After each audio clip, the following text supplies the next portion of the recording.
Kan ik in 5 maanden echt vloeiend Nederlands spreken? Veel mensen denken nu waarschijnlijk, dat kan toch helemaal niet? Maar ik zeg jullie, met de juiste methode kun je in 5 maanden echt goed Nederlands leren spreken.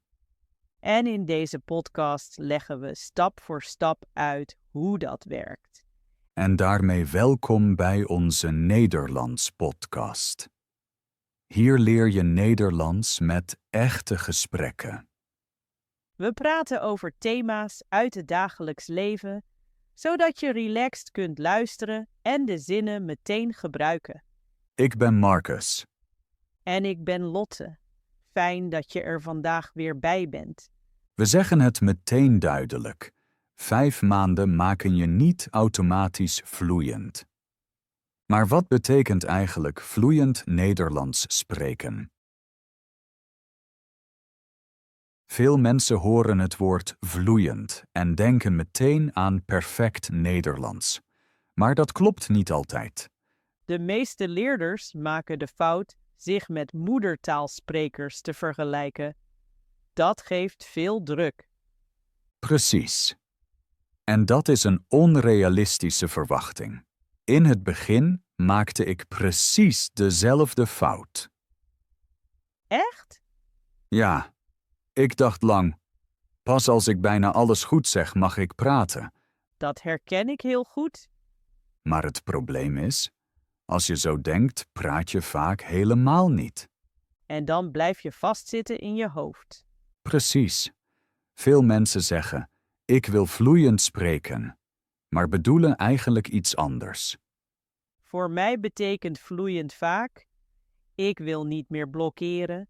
Ik wil niet meer nadenken terwijl ik praat. Precies. Het betekent ook, ik wil in het gesprek kunnen blijven. Ik wil niet elk woord in mijn hoofd hoeven zoeken. En ik wil niet in paniek raken als ik een woord mis. Dat is een heel belangrijk punt. Vloeiend spreken betekent vaak, ik vind een andere weg. Ik gebruik eenvoudige woorden of leg iets anders uit. Dat merkte ik vooral in het dagelijks leven. Bijvoorbeeld in het café of bij het boodschappen doen. Ik hoefde niet perfect te spreken, alleen begrijpelijk. Precies. In het café zegt niemand lange, ingewikkelde zinnen. Je zegt, ik wil graag een koffie. Dat is genoeg. En als je nerveus bent, kun je langzamer praten. Dat helpt mij erg. Ik adem even en spreek dan rustig. Dat is een goede strategie. Veel leerders denken dat ze snel moeten spreken. Maar langzaam praten is vaak veel duidelijker. Ik heb ook gemerkt dat moedertaalsprekers pauzes maken. Ze denken na. Ze zoeken woorden. Dat is normaal. Absoluut. Ook moedertaalsprekers zeggen soms u of dus. Vloeiend betekent niet perfect, maar natuurlijk. Een ander voorbeeld is werk. Vroeger was ik bang iets fout te zeggen. Nu kies ik liever een simpele zin. Precies. Bijvoorbeeld, ik begrijp het nog niet helemaal. Dat is eerlijk en duidelijk. En het gesprek gaat verder. Vroeger zweeg ik en hoopte dat het snel voorbij was. Veel migranten spreken zo. Ze maken fouten, maar ze praten. Juist daarom lijken ze vloeiend. Ja, ik ken veel mensen die niet perfect spreken, maar heel zeker overkomen. Ze blijven rustig. Rust is een groot deel van vloeiend spreken. Als je rustig bent, vind je makkelijker woorden. Ik heb geleerd mezelf tijd te geven. Ik zeg niet alles meteen. Ik praat zin voor zin. Dat is heel belangrijk. Vloeiend betekent ook, ik bouw mijn zinnen stap voor stap. Dus niet alles eerst in het hoofd voorbereiden. Precies. Dat maakt alleen stress. Beter is beginnen en doorgaan. En als iets niet lukt, is dat geen drama. We weten nu wat vloeiend spreken echt betekent. Niet perfect zijn, maar in het gesprek blijven. De grote vraag is, hoe doe je dat in het dagelijks leven? Voor mij was dat lang een echte uitdaging. In het begin had ik veel motivatie, maar die was snel weg. Daar moeten we het over hebben. Motivatie voelt goed, maar is onbetrouwbaar. Daar ben ik het niet helemaal mee eens. Motivatie hielp mij wel om te beginnen. Dat klopt, motivatie is goed voor de start, maar ze houdt het geen maanden vol. Ja, dat merkte ik. Na 2 of 3 weken kwam het gewone leven ertussen. Werk, afspraken, moe zijn. En dan is Nederlands leren vaak het eerste dat wegvalt. Precies. Vroeger stelde ik grote doelen. Elke dag een uur leren. En hoe lang werkte dat? Eerlijk gezegd, niet lang. Na een paar dagen was ik gefrustreerd. Dat is een klassiek probleem. Grote doelen vragen veel energie. Ik heb toen iets veranderd. Ik stond mezelf toe minder te doen. Dat is een belangrijke stap. In plaats van een uur zei ik, 10 minuten is genoeg. Dat is precies het punt. Kleine blokjes zijn realistisch. Maar ik plande die 10 minuten bewust in. Dus op een vaste tijd? Ja, voor mij werkte de ochtend goed. Na de koffie, voor het werk. Interessant. Bij mij was het eerder 's avonds. Echt? 's Avonds was ik vaak te moe. Dat begrijp ik. Maar voor mij was de dag dan rustiger. Geen afspraken meer. Dat laat iets belangrijks zien. Iedereen heeft zijn eigen routine nodig. Precies. Er is niet één juiste tijd. Belangrijk is alleen dat je niet elke keer opnieuw beslist. Ja. Als je elke dag denkt, leer ik vandaag of niet, wordt het lastig. Daarom heb ik Nederlands gewoon aan mijn dagelijks leven gekoppeld. Bijvoorbeeld, Tijdens het koken luisterde ik naar podcasts. Tijdens het wandelen dacht ik zinnen. dat is heel goed. Het dagelijks leven is de beste leerplek. Ik vond dat beter dan extra aan tafel zitten. Dat zie ik ook zo. Leren hoeft niet altijd leren te zijn. Maar ik had ook dagen waarop ik niets deed. En dat is helemaal normaal. Vroeger voelde ik me daar slecht over. En nu? Vandaag zeg ik, oké, morgen ga ik verder. Dat is precies routine. Niet perfect zijn, maar terugkomen. Dat heeft veel druk weggenomen. Druk is een van de grootste leerremmers. Ja, als ik mezelf dwing, leer ik slechter. Daarom zeggen wij, regelmaat is belangrijker dan motivatie. Motivatie zet je in gang. Routine brengt je verder. Mooi gezegd. En routine kan heel klein zijn. 5 tot 10 minuten per dag is genoeg. Als je dat maanden volhoudt, merk je het verschil. Precies. Je hersenen werken op de achtergrond. En opeens begrijp je meer, zonder precies te weten waarom. Dat is het effect van routine. Dus liever weinig, maar vaak. Ja. Regelmaat wint van motivatie. Ik denk dat veel luisteraars zich hierin herkennen. Dat hoop ik. Zo wordt vloeiend spreken haalbaar. Voor we verder gaan, willen we jullie kort betrekken. Ja, precies. We praten hier veel over routines en dagelijks leven. Maar jullie dagelijks leven ziet er vast heel anders uit. Sommigen van jullie wonen misschien in Nederland. Anderen leren Nederlands in een heel ander land. Daarom zijn wij benieuwd. Waar luisteren jullie nu? Zijn jullie thuis, onderweg of misschien op weg naar werk? En uit welk land komen jullie? Als je wilt, schrijf het graag in de reacties. Bijvoorbeeld, ik luister vanuit Spanje. Of ik leer Nederlands in Brazilië. Dat helpt ons om jullie beter te leren kennen. En het is ook een kleine oefening voor je Nederlands. Een korte zin is genoeg. Je hoeft niets perfects te schrijven. Belangrijk is dat je Nederlands gebruikt. En als deze aflevering je helpt of je herkent iets, laat dat zien met een like.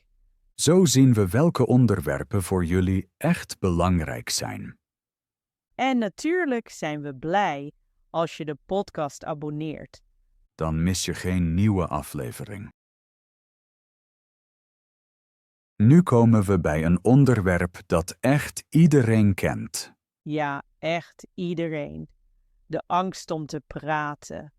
Veel leerders zeggen: ik begrijp veel, maar ik durf niet te praten. En het gekke is, deze angst heeft bijna niets met echt Nederlands te maken. Precies. Ze zit in je hoofd. Ik ken dit heel goed.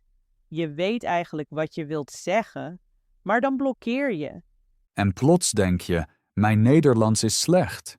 Iedereen hoort mijn fouten. Maar dat klopt meestal helemaal niet. Nee, in de meeste gevallen ben je veel beter dan je denkt.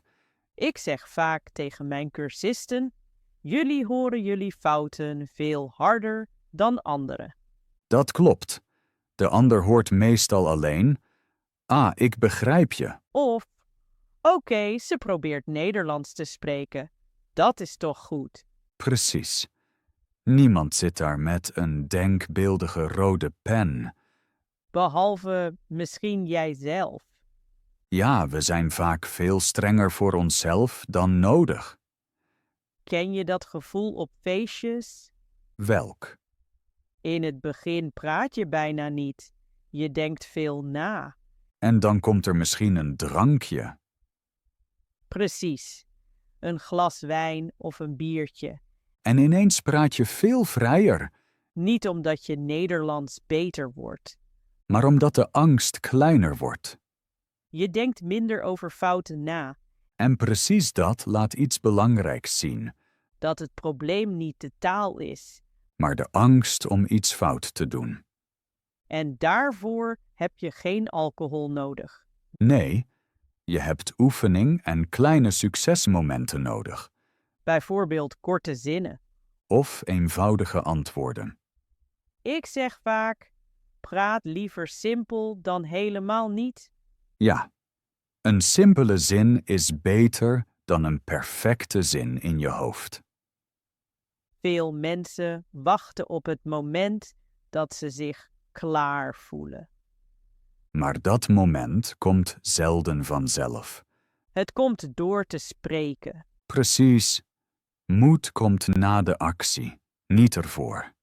Dat vind ik een belangrijk idee. En nog iets. Fouten zijn geen teken van slecht Nederlands. Maar van echt Nederlands. Precies. Wie fouten maakt, spreekt. Wie geen fouten maakt, spreekt vaak helemaal niet. En taal leeft van spreken. Niet van zwijgen. Daarom onze tip. Begin klein. Een zin in het café. Een zin bij het boodschappen doen. Of een korte opmerking in de les. En daarna merk je vaak: het was helemaal niet erg. Soms zelfs best oké. Of zelfs goed. En dat gevoel blijft. En maakt de volgende stap makkelijker. Angst verdwijnt niet in één keer. Maar ze wordt kleiner, elke keer. En op een gegeven moment merk je, ik praat gewoon. En precies dat is een grote stap richting vloeiend spreken. Nederlands leren is eigenlijk veel makkelijker dan veel mensen denken. Dat klinkt bijna te mooi om waar te zijn. Ja, maar ik meen het echt. Nederlands bestaat uiteindelijk uit bouwstenen. Uit woorden, toch? Precies. Woorden die steeds samenkomen. Grammatica verbindt ze alleen. Dat betekent, taal is geen magie, maar een bouwdoos. Precies. En hier komt mijn beste truc. Nu ben ik benieuwd. Heb altijd iets bij je om woorden op te schrijven. Altijd? Ja, een pen en een klein notitieboek. Of je telefoon. Dat doe ik ook vaak met notities in mijn telefoon. Perfect. Want taal kom je overal tegen. In gesprekken, in de bus, in de supermarkt, in series. Precies. En elke keer als je een woord hoort dat je niet kent, heb je twee mogelijkheden. Of je negeert het. Of je verzamelt het. Verzamelen klinkt beter. Absoluut. Denk aan woorden als aan speelkaarten. Niet alle kaarten zijn meteen belangrijk. Maar sommige komen steeds terug. En juist, die zijn waardevol. Als je ze opschrijft, gebeurt er iets belangrijks. Je wordt alerter. Precies. Je brein denkt, dat is interessant. En later herken je het woord weer. In een ander gesprek, in een podcast of in een tekst. Dan voelt het ineens vertrouwd. En zo groeit taalgevoel. Veel leerders denken dat ze 1000 woorden tegelijk moeten leren. Dat is de fout. Eigenlijk zijn er maar weinig nodig, maar wel de juiste. En die vind je in het echte leven. Niet alleen in woordenlijsten. Precies. Hoor je een woord in het dagelijks leven, dan heeft het al context. Je weet in welke situatie het gebruikt wordt. Dat maakt leren veel makkelijker. En ook een beetje speels. Ja, je verzamelt woorden, probeert ze, combineert ze. Als Lego-steentjes. Precies. Een werkwoord, een zelfstandig naamwoord, een bijvoeglijk naamwoord. En ineens heb je een zin. En daarna nog één. Zo wordt Nederlands minder ernstig. En minder moeilijk.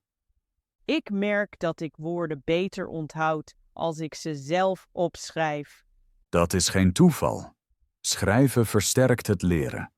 Ook als ik het woord pas later opzoek. Precies. Je hoeft niet alles meteen te begrijpen. Belangrijk is dat je verzamelt. En nieuwsgierig blijft. Dan voelt Nederlands meer als een spel. En niet als een examen. Dat haalt veel druk weg. En juist dat brengt je sneller vooruit dan je denkt. Nu komt een idee dat veel mensen verrast. Oh, nu ben ik benieuwd. De meeste mensen die Nederlands leren kunnen al praten. Echt? Voor velen voelt dat heel anders. Precies daar ligt het probleem. Het voelt anders dan het is. Dat gevoel ken ik goed.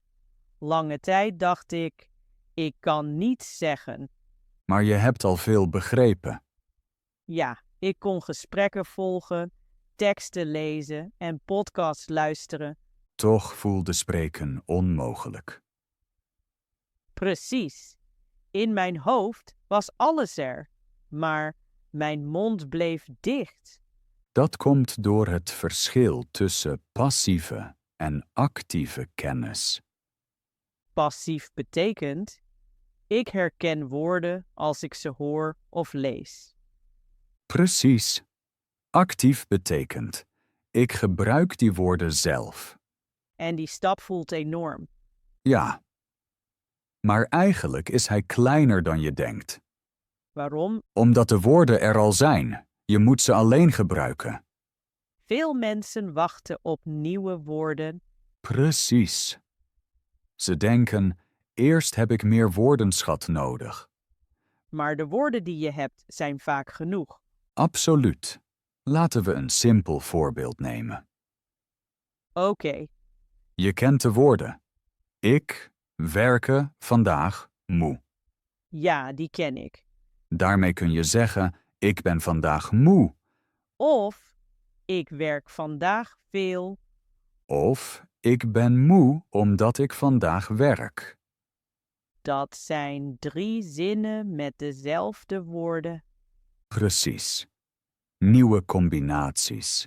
Geen nieuwe woordenschat. Dat voelt ineens haalbaarder, En juist hier blokkeren veel mensen zichzelf. omdat ze denken dat een zin heel goed moet zijn. Ja. Of helemaal correct. En dan zeggen ze liever niets. Precies. De eerste zin is altijd het moeilijkst. Dat ken ik.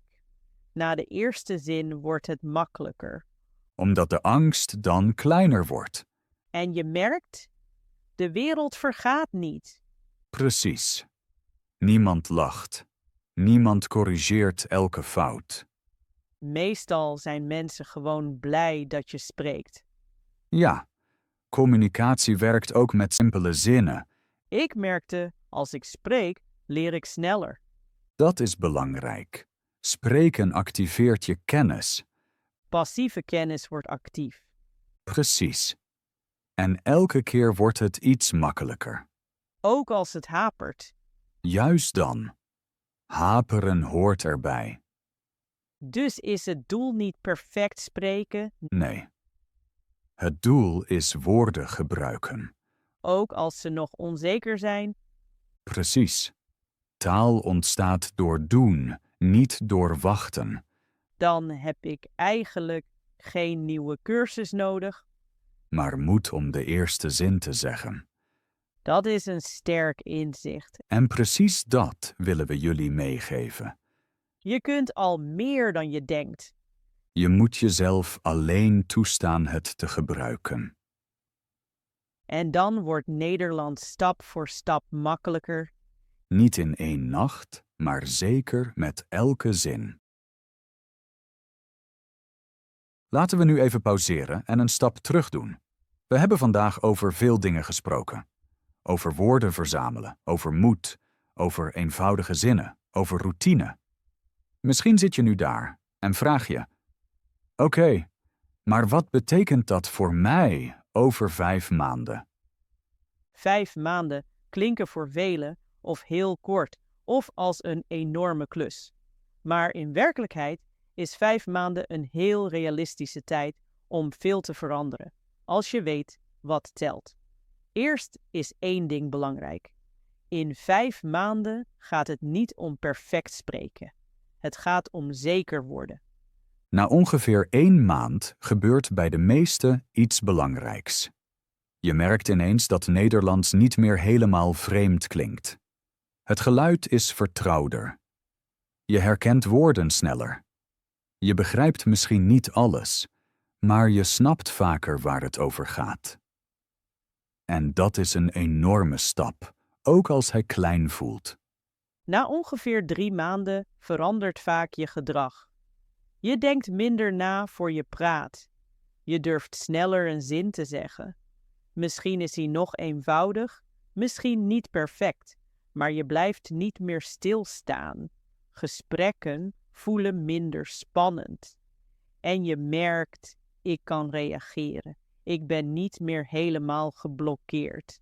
Na 5 maanden ben je waarschijnlijk nog niet vloeiend in strikte zin. Maar je kunt wel handelen. Je kunt in het dagelijks leven praten. Je kunt in het café bestellen, op het werk antwoorden, smalltalk maken. Je blijft in het gesprek, ook als je woorden mist. En juist dat is voor velen het echte doel, ook al noemen ze het eerst anders. En hoe kom je daar? Niet door talent, niet door perfecte motivatie, maar door volhouden. Door kleine routines. 5 tot 10 minuten Nederlands per dag doen meer dan 1 uur 1 keer per week. Nederlands luisteren, woorden opschrijven, een zin hardop zeggen. Steeds opnieuw. Je dagelijks leven is geen hindernis, maar je grootste helper. Tijdens lopen, tijdens koken, tijdens wachten. Je hoeft je leven niet te veranderen om Nederlands te leren. Je moet Nederlands alleen in je leven toelaten. Wat ik daarbij belangrijk vind, je mag stoppen jezelf te vergelijken. Niet met moedertaalsprekers, niet met andere leerders. Elke weg ziet er anders uit. Maar als je regelmatig iets doet, merk je op een dag, ik ga vooruit. ook al voelt het niet elke dag zo. Precies. Leren is geen rechte weg. Er zijn goede dagen en moeilijke dagen. Belangrijk is niet dat elke dag goed is. Belangrijk is dat je doorgaat. Ook op dagen dat je moe bent of weinig zin hebt. Daarom zeggen we dit steeds weer bewust. Volhouden verslaat talent. Niet de beste komen het verst, maar degenen die rustig blijven, fouten accepteren en doorgaan. En precies hier zijn jullie nu. Jullie zijn al begonnen. Jullie luisteren. Jullie denken mee. Jullie proberen dingen uit. Dit is geen begin meer. Dit is al de weg. Als jullie tot hier hebben geluisterd, hebben jullie al een belangrijke stap gezet. Jullie hebben tijd genomen om naar Nederlands te luisteren en mee te denken. Dat telt. En misschien hebben jullie gemerkt dat Nederlands leren niet zo ingewikkeld hoeft te zijn als het vaak lijkt. Soms is het genoeg om 1 idee mee te nemen of een kleine tip te testen. Precies. En nu zijn wij benieuwd naar iets. Wat was vandaag nieuw voor jullie? Was er een moment waarop je dacht, zo kan ik het zien? Of een tip die je wilt uitproberen? Schrijf het graag in de reacties als je wilt. Een korte zin is al genoeg. Bijvoorbeeld, ik wil meer praten. Of, ik wil woorden verzamelen. Dat is niet alleen feedback voor ons, maar ook een oefening voor jullie. En als deze aflevering jullie helpt, zijn we blij met een like. Zo zien we welke onderwerpen jullie echt helpen. Als je de podcast abonneert, ben je er bij de volgende afleveringen weer bij. We praten verder over echt Nederlands, uit het dagelijks leven, stap voor stap. Zonder druk en zonder perfectie. Dank dat jullie er vandaag bij waren.